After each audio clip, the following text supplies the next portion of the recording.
उसके बाद स्टार्ट करूंगा थर्मोडायनेमिक्स। आपको मिलेगी 1 शॉर्ट वीडियोस। आइए मैं स्टार्ट करता हूं देर ना करते हुए थर्मोकेमिस्ट्री। आपसे रिक्वेस्ट है लास्ट तक बने रहिए, सारी चीजें क्रिस्टल क्लियर हो जाएंगी। यहां पर देखिएगा, अगर मैं बात करूं on the basis of energy, तो एनर्जी के बिहाफ पर डियर स्टूडेंट रिएक्शन जो होती हैं वो दो क्लास के अंदर क्लासिफाई होती हैं। One is endothermic reactions, endothermic reactions, and second is exothermic reactions. देखिएगा डियर स्टूडेंट, थोड़ा सा फास्ट होगा लेकिन सारे क्वेश्चन नीट जेईई और साथ में एनसीईआरटी के क्वेश्चंस कवर होंगे। एंडोथर्मिक रिएक्शंस की अगर हम बात करें तो यहाँ पर लिख सकते हो the reactions which proceed, the reaction which proceed to absorb energy, absorb energy, जहां पर एनर्जी या हीट हमें देनी पड़ती है तब जाके ये रिएक्शन कंप्लीट होती हैं। इस रिएक्शन को हम लोग कहते हैं एंडोथर्मिक। अगर यहाँ पर मैं बात करूँ एक्सोथर्मिक रिएक्शन की तो लिखिएगा द रिएक्शंस which proceed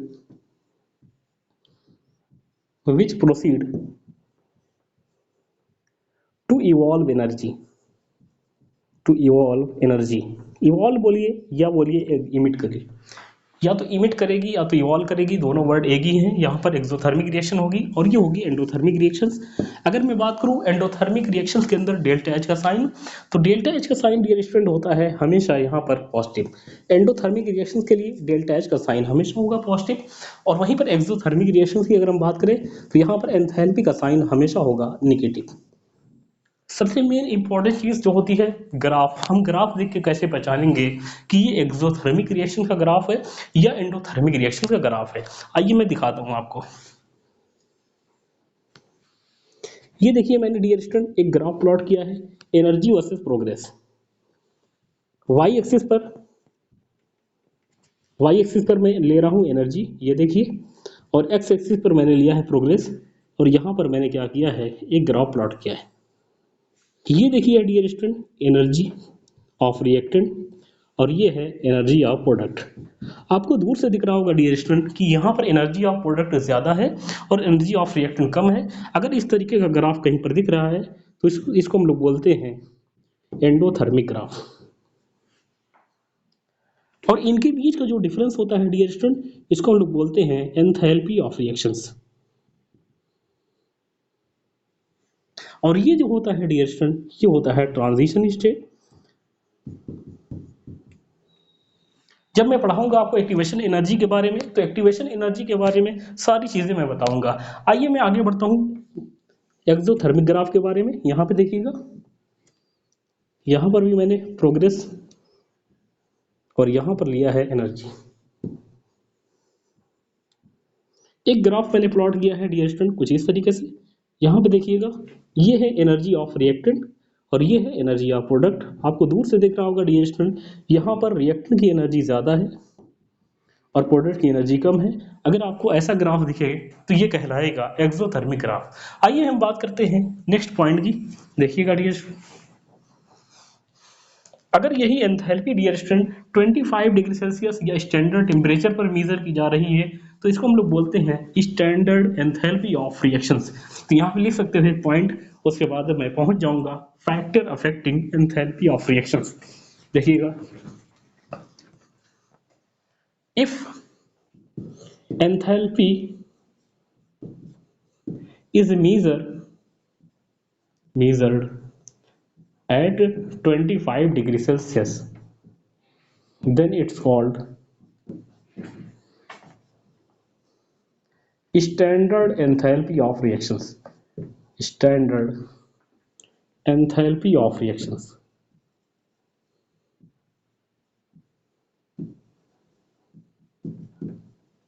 अगली हेडिंग है dear student factor affecting enthalpy of reaction. Factor affecting enthalpy of reactions, delta H R. यहां से क्वेश्चंस आपके नीट के अंदर, आपके जेईई के अंदर बने हुए हैं। आइए मैं बताना चाहूंगा about factor affecting enthalpy of reactions. वैसे बहुत सारे फैक्टर होते हैं लेकिन याद रखिएगा डियर स्टूडेंट, मैं 3 फैक्टर को बताऊंगा। पहला फैक्टर क्या होता है डियर स्टूडेंट, जब भी हम रिएक्शन को रिवर्स करते हैं जैसे रिएक्शन को रिवर्स करेंगे तो यहाँ पर एंथैल्पी का जो साइन होता है वो भी रिवर्स हो जाता है। अगर पॉजिटिव होगा तो निगेटिव हो जाएगा और निगेटिव होगा तो पॉजिटिव हो जाएगा। इसको हम लोग बोलते हैं लाप्लास लॉ। यहाँ पे लिखिएगा पहला point, if reaction reverse then enthalpy of reaction sign also reverse called Laplace law। आइए मैं इस Laplace law को समझाऊं। देखिएगा मैंने क्या किया है, एक रिएक्शन ली है H2 plus half O2 is equal to H2 और यहाँ पर एंथैल्पी का साइन मैंने लिया है प्लस और यहाँ पर एनर्जी है 28 किलो जूल पर मोल, 288 किलो जूल पर मोल। आपने क्या किया डियर स्टूडेंट, इस रिएक्शन को रिवर्स कर दिया, जहां पर प्रोडक्ट था उस प्रोडक्ट को रिएक्टेंट बना दिया और रिएक्टेंट को बना दिया प्रोडक्ट। जैसे ही बनाओगे यहां पे देखिएगा,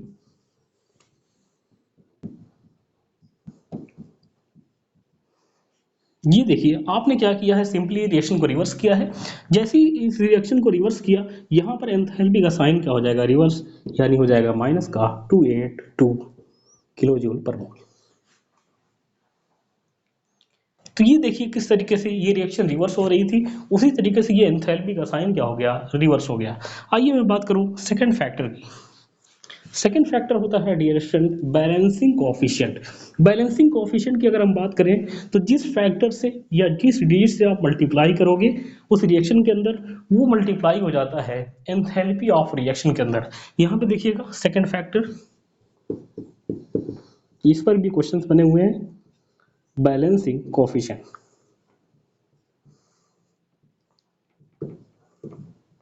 second factor is balancing coefficient. देखिए जैसे मैंने कहा फॉर एग्जांपल ये कोई रिएक्शन दी है, आइए मैं एग्जांपल के थ्रू समझाऊं।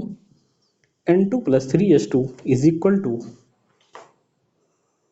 ट्वाइस अमोनिया और यहां पर एंथैल्पी दी गई है डेल्टा H1। आपने क्या किया डियर स्टूडेंट, इस रिएक्शन को रिवर्स ना करके सिर्फ इसके मोल को, सिर्फ इसको अनबैलेंस कर दिया, यहां पर हाफ कर दिया, half N2 + 3/2H2 is equal to NH3। अब यहाँ पर देखिएगा डियर स्टूडेंट, आपने रिएक्शन का जो रिएक्टेंट था उसको रहने दिया रिएक्टेंट और प्रोडक्ट जो था उसको प्रोडक्ट रहने दिया। सिंपली आपने क्या किया है, इस रिएक्शन को अनबैलेंस कर दिया है। तो इसको हमें क्या करना पड़ेगा, बैलेंस करना पड़ेगा। बैलेंस करने के लिए मेरे पास दो तरीके हैं। अगर मैं यहाँ पर डियर स्टूडेंट हाफ से मल्टीप्लाई कर दूँ तो ये रिएक्शन इस रिएक्शन के बराबर हो जाएगी, पहला तरीका ये। दूसरा तरीका देखिएगा, या तो मैं यहाँ पर इस तरीके से कर सकता हूँ, यहाँ पर 2 से मल्टीप्लाई कर दूँ। आप चाहो तो पहला तरीका अडॉप्ट करिए, आप चाहो तो दूसरा तरीका अडॉप्ट करिए, ये डिपेंड करता है आपके ऊपर, आप किस तरीके से करना चाहते हो। तो यहाँ पर जैसे ही देखिए मैंने हाफ से मल्टीप्लाई किया तो ये देखिए रिएक्शन बराबर हो गई। इस हाफ को जैसे ही मल्टीप्लाई किया तो ये वाला बैलेंसिंग कोएफिशिएंट इस एंथैल्पी के अंदर क्या हो जाएगा, मल्टीप्लाई हो जाएगा। तो यहाँ पर delta H is equal to में ज्ञात करना था, तो यहाँ पर सिंपली हो जाएगा delta H is equal to half into delta H1।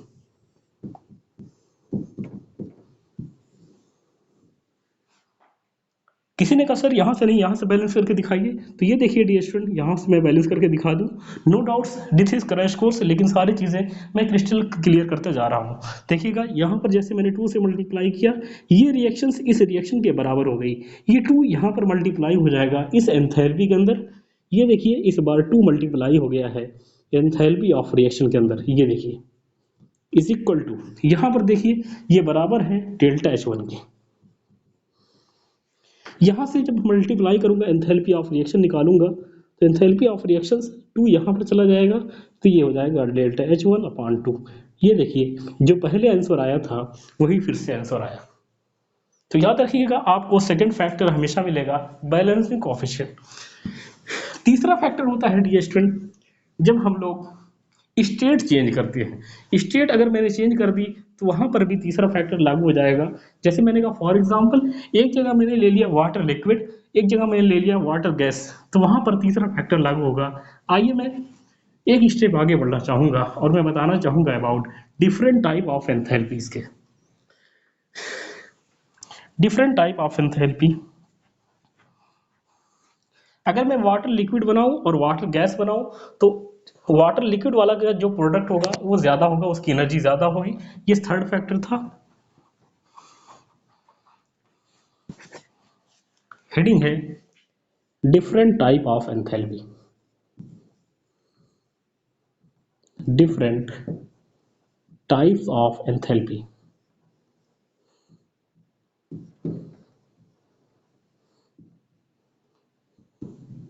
Heading is different type of enthalpy. आइए थोड़ा सा फास्ट चलते हैं। पहली एंथैल्पी देखिएगा dear student, enthalpy of combustions. First enthalpy is enthalpy of combustions. यहाँ पर बहुत सारी एंथैल्पी का डिस्कशन किया गया है। आइए मैं वन बाय वन करके इसका डिस्कशन करता हूँ। Enthalpy of combustions. Combustions, combustions mean होता है जलाना। ये कैसे डिफाइन की जाएगी तो यहाँ पे लिखिएगा, it is defined as, it is defined as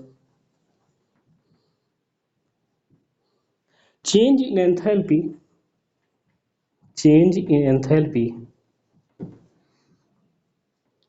when 1 mole of compound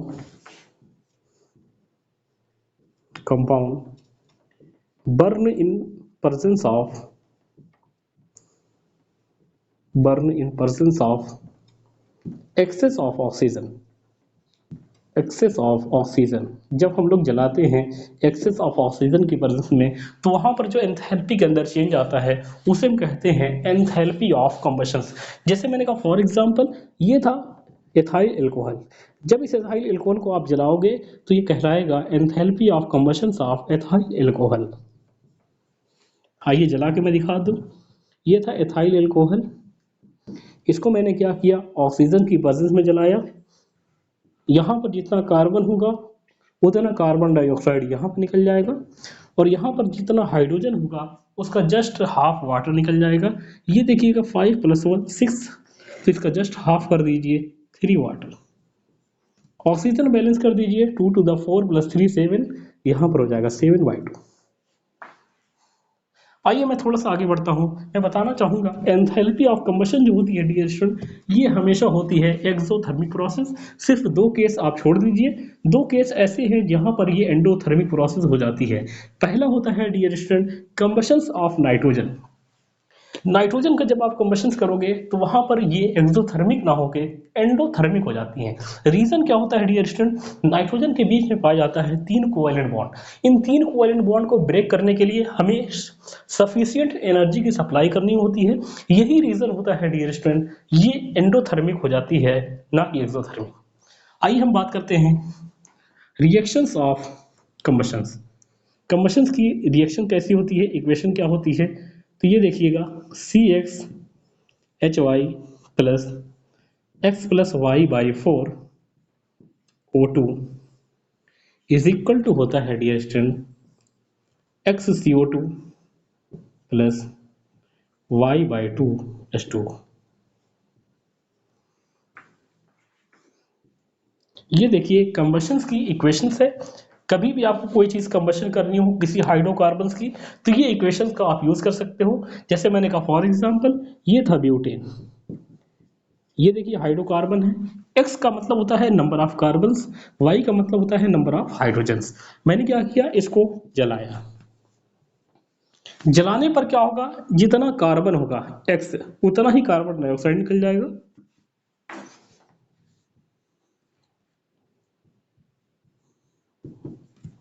यहां पर देखिएगा y जो है ये 10 है, 10/2 करोगे तो 5 वाटर निकल जाएगा। यहाँ पर x + y इसको आप जोड़ के 4 से डिवाइड कर दीजिए, ऑक्सीजन बैलेंस हो जाएगा। यहाँ पर देखिएगा 4 to the 8 + 5, टोटल जो ऑक्सीजन आपको दिए गए हैं डियर स्टूडेंट वहाँ पर 13 है, यहाँ पर देखिएगा 2 है, तो यहाँ पर 13/2 कर दीजिए। ये रिएक्शंस क्या हो गई है, बैलेंस। आप चाहो तो इस तरीके से कर सकते थे, आप चाहो तो यहाँ पर रख दीजिए 4, यहाँ पर रख दीजिए 10, तो ये हो जाएगा 4 4 द 16 + 10, 16 + 10 करोगे तो ये जाएगा 26/4, तो ये जाएगा 13/2। तो इस तरीके से आप इस रिएक्शन के थ्रू ये चीज़ें आप बैलेंस कर सकते हो। आइए हम बात करते हैं थोड़ा सा एक स्टेप आगे, देखिएगा।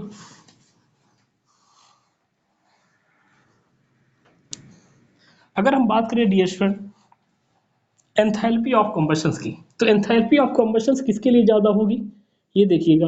Enthalpy of combustion, enthalpy of combustion कभी भी चेक करना हो तो ये डायरेक्टली प्रोपोर्शनल होती है x plus Y by 4 O2, और इनवर्सली प्रोपोर्शनल होती है डियर स्टूडेंट स्टेबिलिटी की, इनवर्सली प्रोपोर्शनल होती है स्टेबिलिटी की, स्टेबिलिटी ऑफ मॉलिक्यूल्स अगर बोलिए तो यहाँ पर एंथैल्पी ऑफ कम्बशंस के इनवर्सली प्रोपोर्शनल होगी। आइए हम बात करते हैं एग्जाम्पल की। एक एग्जाम्पल आपको दिया गया है CH4 C2H4 C2H6 C3H8। Question पूछा arrange the following in increasing order of enthalpy of combustions, इनको एंथैल्पी ऑफ कम्बशंस के बढ़ते हुए क्रम में रखना है। मैं अगर बात करूं सबसे ज्यादा एंथैल्पी ऑफ कम्बशंस किसका होगा, तो यहां पर देखिएगा ये डायरेक्टली प्रोपोर्शनल है x। पहली चीज आपको देखना होगा कार्बन से, जिसके पास कार्बन ज्यादा होगा उसकी एंथैल्पी ऑफ कम्बशंस ज्यादा होगी। यहां पर देखिएगा 3 कार्बन से इसकी एंथैल्पी ऑफ कम्बशन सबसे ज्यादा होगी, तो 1 नंबर पर ये आ जाएगा। अब यहाँ पर अगर हम बात करें डियर स्टूडेंट तो इसके पास भी 2 कार्बन है, इसके पास भी 2 कार्बन है, कार्बन से डिसाइड नहीं हो पाया। यहाँ पर बात करिए तो सबसे मिनिमम कार्बन है। अगर ये मिनिमम कार्बन रख रहा है डियर स्टूडेंट तो इसका नंबर क्या हो जाएगा 4। नो डाउट्स आपने फर्स्ट और फोर्थ को डिसाइड कर लिया है, लेकिन ये डिसाइड नहीं हो पाया तो सेकंड फैक्टर के पास चाहिए। सेकंड फैक्टर का मतलब होता है हाइड्रोजन। हाइड्रोजन किसके पास ज्यादा है, तो यहाँ पर देखिएगा हाइड्रोजन इसके पास ज्यादा है, तो ये हो जाएगा सेकंड और ये हो जाएगा थर्ड। तो सबसे आगे आ जाएगा C3H8, उसके बाद आ जाएगा डियर स्टूडेंट C2H6, उसके बाद आ जाएगा C2H4, उसके बाद आ जाएगा CH4। यानी लेफ्ट राइट जाओगे एंथैल्पी ऑफ कम्बशन जो होगा डियर स्टूडेंट घटता जाएगा, स्टेबिलिटी जो होगी वो बढ़ती जाएगी। आइए मैं सेकंड क्वेश्चन करता हूँ, देखिएगा थोड़ा सा टाइम जरूर लेगा लेकिन बहुत तेज में चलने की कोशिश कर रहा हूँ। आइए देखिए एक क्वेश्चन और दिया गया है।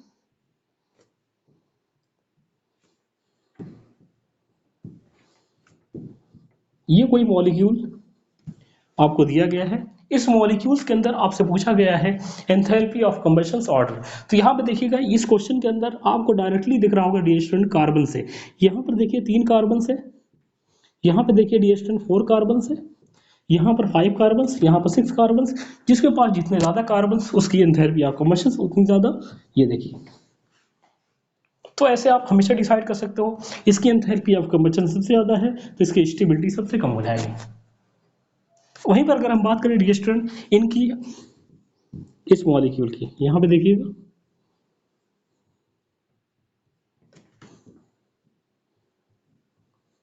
इस बार मैंने क्या किया है, थोड़ा सा चेंज कर दिया।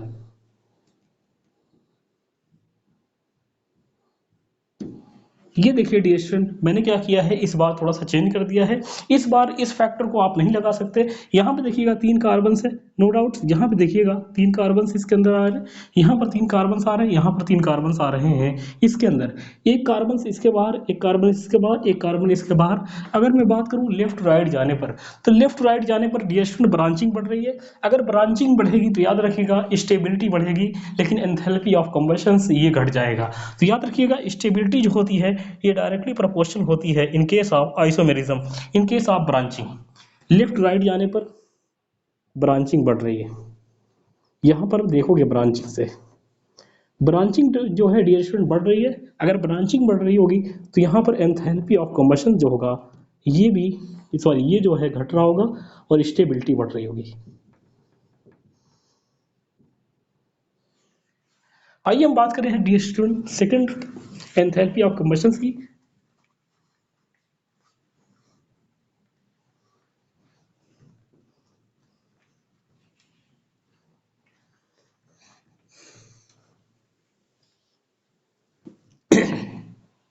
अगर आपसे dear student enthalpy of reaction से पूछ रहा है और enthalpy of combustion of reactant और प्रोडक्ट दिया गया है तो आप फार्मूला डायरेक्ट लगाइएगा यहाँ पे देखिएगा, if enthalpy of reactions is asked and enthalpy of reactant enthalpy of combustion, sorry, enthalpy of combustions of reactant and product are given, reactant and product are given। तो यहाँ पर सिंपली लगाइएगा enthalpy of reactions is equal to summation of enthalpy of reactant minus summation of enthalpy of product. ये formula आप direct लगाइएगा, यहाँ पर कोई प्रॉब्लम नहीं होगी। तो याद रखिएगा dear student, enthalpy of reactant minus product ये दो जगह लगता है। पहली जगह आपने देख लिया जब एंथैल्पी ऑफ कंबशन आपको दिया जा रहा हो, दूसरी जगह होती है डियर स्टूडेंट अगर आपको बॉन्ड एनर्जी दी जा रही हो। तो दो जगह ऐसी होती हैं जहां पर रिएक्टेंट माइनस प्रोडक्ट होता है और बाकी रिमेनिंग जगह जहां पर आप देखोगे वहां पर होगा प्रोडक्ट माइनस रिएक्टेंट। आइए हम बात करते हैं सेकेंड एंथैल्पी की। सेकेंड एंथैल्पी है एंथैल्पी ऑफ फॉर्मेशंस। देखिएगा, second enthalpy is enthalpy of formations, enthalpy of formations।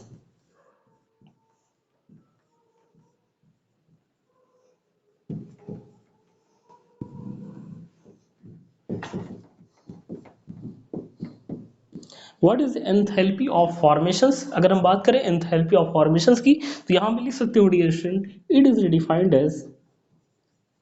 is defined as change in enthalpy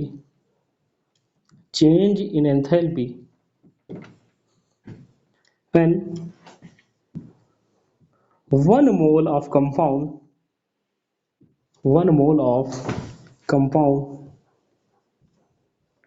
formed from its constituent element in a natural stable state। आइए मैं इसको समझाता हूँ, देखिएगा dear student, ये natural stable state है क्या। जैसे मैंने कहा फॉर एग्जांपल आपको करना है enthalpy of combustion of ethyl alcohol, तो यहाँ पर कार्बन जो रखोगे वो मोर स्टेबल नेचुरल स्टेट वाला होना चाहिए, हाइड्रोजन रखोगे जो नेचुरल स्टेट वाली है वो रखोगे, ऑक्सीजन भी रखोगे नेचुरल स्टेट। आइए मैं कुछ चीज़ों के नेचुरल स्टेट को यहाँ पर मेंशन कर दे रहा हूँ। जैसे मैंने कहा फॉर एग्जांपल हाइड्रोजन, तो ये हमेशा पाया जाएगा H2 की फॉर्म में, ये गैसियस होगा। अगर मैं बात करूँ फ्लोरीन की, ये भी गैसियस होगा, ये भी पाया जाएगा F2 की फॉर्म में। क्लोरीन की बात करें तो क्लोरीन भी गैसियस होता है, ये होती है इसकी natural state Cl2 gaseous. Bromine की बात करें डियर स्टूडेंट, तो ब्रोमीन जो होती है ये लिक्विड स्टेट होती है, इसकी more stable natural state. Oxygen की बात करें डियर स्टूडेंट, तो दो फॉर्म में पाया जाता है ऑक्सीजन, एक पाया जाता है O2 की फॉर्म में, एक पाया जाता है O3 की फॉर्म में। O3 का मतलब होता है ओजोन, लेकिन याद रखिएगा ओजोन वाला ज़्यादा स्टेबल नहीं होता। ऑक्सीजन O2 की फॉर्म में जो होगा ये स्टेबल होगा, इसका आप हमेशा यूज़ करिएगा। अगर मैं बात करूं कार्बन की डियर स्टूडेंट, तो कार्बन दो फॉर्म में पाया जाएगा, एक होता है कार्बन ग्रेफाइट वाला, एक होता है डियर स्टूडेंट कार्बन डायमंड वाला। ग्रेफाइट ये हमेशा यूज करिएगा, ये इसकी मोर स्टेबल नेचुरल स्टेट होती है। डायमंड जो होता है इसकी मोर स्टेबल नेचुरल स्टेट नहीं होती। अगर मैं बात करूं डियर स्टूडेंट सल्फर की, तो सल्फर की दो स्टेट होती हैं, एक होती है मोनोक्लिनिक और दूसरी होती है डियर स्टूडेंट ऑर्थोरोहम्बिक। मोनोक्लिनिक वाला हमेशा यूज करिएगा, ऑर्थोरोहम्बिक को यूज मत करिएगा। आइए मैं फॉर्मेशन कर दिखा रहा हूँ एथाइल अल्कोहल का। देखिएगा dear student, this is ethyl alcohol. कैसे बनाओगे देखिएगा, मैंने क्या किया है, कार्बन लिया है, दो कार्बन लिया, कार्बन कौन सा होगा यहाँ पर स्टेट मेंशन करनी होगी, मैंने यहाँ पर मेंशन कर दिया है ग्रेफाइट। ओके, नाउ आपको हाइड्रोजन लेना है, हाइड्रोजन जो लोगे डियर स्टूडेंट वो पाया जाएगा more stable natural state H2 की फॉर्म में। ये देखिए मैंने कर दिया H2। How many hydrogens are present, तो ये देखिएगा 516, तो यहाँ पे लगा दीजिए 3, लगा दिया, कोई प्रॉब्लम नहीं। अब ऑक्सीजन बचा है, तो ऑक्सीजन देखिए पाया जाता है O2 की फॉर्म में, यहाँ पर कर दिया O2,